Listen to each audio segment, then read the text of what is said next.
اعوذ باللہ من الشیطان الرجیم بسم اللہ الرحمن الرحیم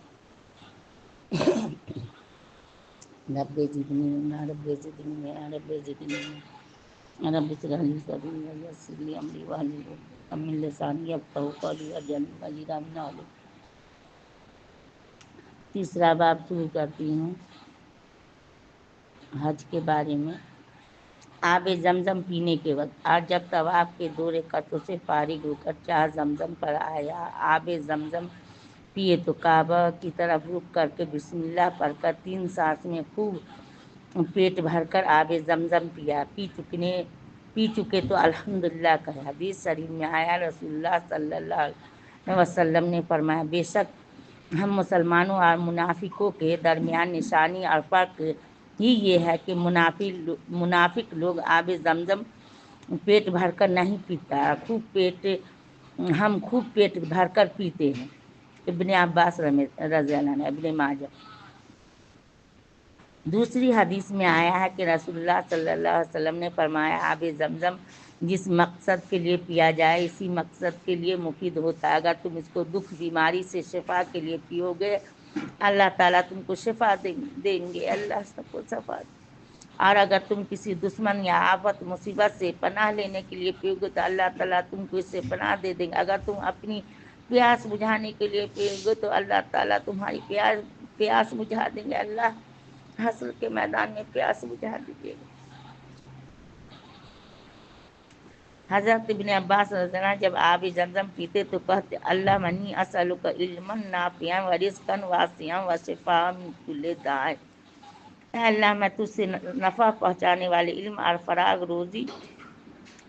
روزی اور ہر بیماری سے شفا کا سوال کرتا ہوں۔ مصنف حسن حسن حضرت محمد بن محمد جزری رحمۃ اللہ فرماتے ہیں کہ جب امام الحجۃ عبداللہ بن مبارک رحمۃ اللہ علیہ چاہ زمزم پر آئے اور آب زمزم پینے کے لیے طلب کیا تو پیالہ ہاتھ میں لیا اور پھر قبلہ کی طرف رخ کیا اور کہا، اللہم ان ابن ابی الموالی حدثنا عن محمد بن المنکدر عن جابر ان رسول اللہ صلی اللہ علیہ وسلم قال ما زمزم لما شرب له وهذا اشربه لعطش یوم القیامت ثم شربه۔ اے اللہ، بے شک ابن ابی الموال نے ہم سے حدیث بیان کی، محمد بن منکدر سے انہوں نے روایت کیا کہ جابر سے کہ رسول اللہ صلی اللہ علیہ وسلم نے فرمایا، آب زمزم جس مقصد کے لیے پیا جائے اس کے لیے مفید ہوتا ہے، اور میں یہ آب زمزم قیامت کے دن کی پیاس بجھانے کے لیے پیتی ہوں۔ اس کے بعد انہوں نے آب زمزم پی لیا۔ فرماتے ہیں، کہتا ہوں اس حدیث میں یہ سند صحیح ہے کیونکہ حدیث عبداللہ بن مبارک سے اس حدیث کو روایت کرنے والے سوید بن سعید سکہ قابل اعتماد ہیں۔ امام مسلم رحمۃ اللہ نے صحیح مسلم میں ان کی حدیث روایت کی ہے۔ ابن مبارک کی شیخ ابن ابی الموال بھی سکہ ہیں۔ امام بخاری نے صحیح بخاری میں ان کی حدیث روایت کی ہے، اس لیے بحمداللہ تعالیٰ یہ حدیث بالکل صحیح ہے۔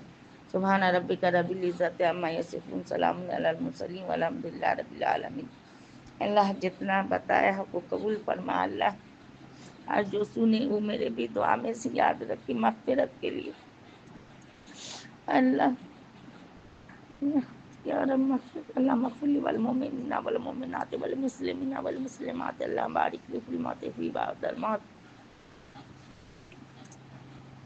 صلی اللہ وسلم تسلیما کثیرا کثیرا برحمتک یا ارحم الراحمین۔ سبحان ربک رب العزت عما یصفون، سلام علی المرسلین والحمدللہ رب العالمین۔